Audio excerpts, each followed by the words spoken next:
Hi, welcome back. We are the cul-de-sac mamas, and this is our channel, Kids, Cul-de-sac, and Cocktails. This is our very first session of our real talks where we just sit and chat like we normally do about everything that has to do with being a mom. So where are all our tired mamas at? This episode is for you. Yes, and I'm honestly feeling it today. We were just talking about how it's only, early on in the week, but I feel tired. And so I think no matter who you are, if you are called mama or mom, you're probably tired too. So there's a lot of ways, obviously, to deal with being tired or overwhelmed or exhausted, but these are a few ways that the three of us chatted about, and we really agree that we all use these different tactics.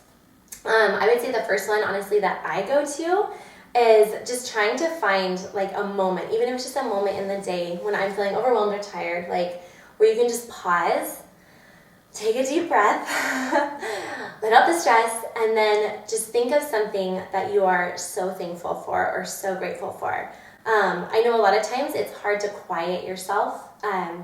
What helps me is praying. I know that there is a strength bigger than mine, and that's honestly what I am most grateful for most of the time.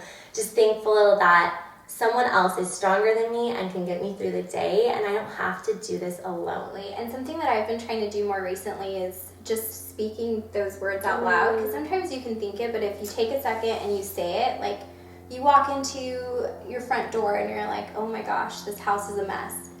Take a second and say, thank you, Lord, that I have a house. Seriously. I have to get up early and take the kids to school. Thank you, Lord, that I have kids to take to school and that I have a car to get there. So just even verbalizing that, I think, is huge, because it gives you 30 seconds to just speak it out loud and be like, it's okay.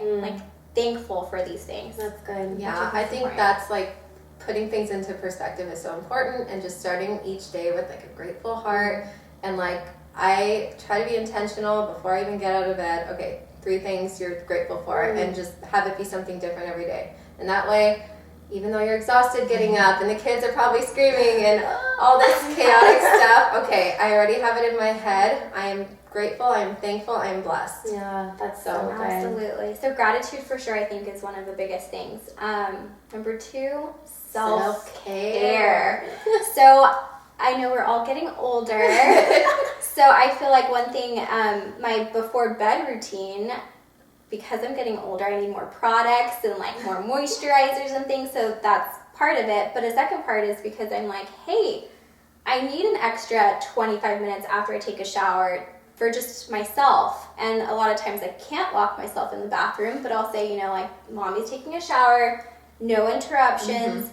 I have to say that to my husband too. No interruptions. I've got to tone and moisturizer and put lotion on and shave. There's a reason why when you're on an airplane with a small child, the flight attendants go up to you and they say, if the air masks come down, make sure you put yours on before you put on your kids, because if mama is worthless, then everybody is doomed, So I think it's just nice to wake up and set it in your mind, this is what I'm going to do for myself today, even if it's taking a long bath at the end of the day once the kids are asleep, or going to the gym, doing something you truly enjoy, and just being grateful once again for that moment when you get it, I'm a NICU nurse, and we always tell our parents, you're not a bad person if your baby is screaming and you need to put them down. You're not a bad human if you need to take a second and you need to give your baby to another human where it's safe, and you need to listen to your favorite song, or you need to drink that hot tea in a quiet room. It's not a bad thing, because you need to mentally be prepared to deal with whatever your children or your spouse or whatever brings to you. And you want to do that in peace and in love and in joy. And let's be honest, we need help with that. I mean, we're pulled in a million directions. So if you can take a moment, and even if it is just jamming out in the car before you go into work to your most favorite passionate song, or a song that puts you in the right mood or gets you in perspective, and just having a moment of that joyful, fun, whatever, that's very important, just to put you at a moment where you can be okay, I'm ready and I can do this. And then I think our number 3 was asking for help. Absolutely. Which is, I think, something that I at first struggled with, because I grew up with my mom, amazing woman who I look up to still to this day so much. Always had everything together, took care of us 3 girls. And when I became a mom, I'm like, oh, I'm going to do everything. I'm going to host parties. My daughter's going to be clean and beautiful every single day, and I'm going to be put together. And I was like, oh, wow, this is hard work. And I realized it's totally okay to say, I can't do it all, and I need help. Yeah, I think like as when you're a new mom, you have like this idea, and then social media puts in these ideas into our head that we have to be like the perfect mom and put together and all this stuff. But there's just so much community and so many people that you really have to help you out, and you do not have to do it all alone. And it's about taking a step back and putting away that pride and like just realizing it and saving your sanity when you really need it, you know? It's true. And I feel like, I mean, like Brittany said, like, I'm so thankful. Like, my mom and dad are close by, and my siblings are close by. And I realize that some people look at my life and they're like, well, not everyone has a mom next door that can just come over and take care of your kids because you have to go to work or whatever. But that is where this tribe comes in. Like, yes, I have my family, and that's amazing, but I also have, like, made relationships with women that are close in proximity to me. And that's so important. It's so important. Like, you really need to find a group of people or women that can support you, that you can be honest with if you're struggling.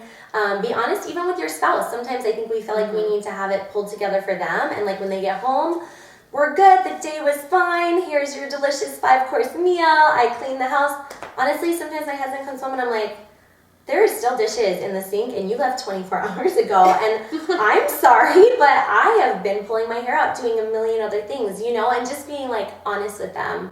I love you so much, I love the children are safe and healthy, and I did my best while you were gone. You know, like sometimes life just happens, and we do just need to be honest with the people around us and ask for help from the people around us and build a tribe. I think communication is like so important, even if you don't have another partner to lean on, just like communicating with friends or family and just being honest with yourself. Check in with yourself. What do I need right now? What's gonna get me through the day? What's gonna make me happy? What's gonna make me a better mom, you know? Absolutely. So I think gratitude, self-care, and asking for help. 3 huge ways to just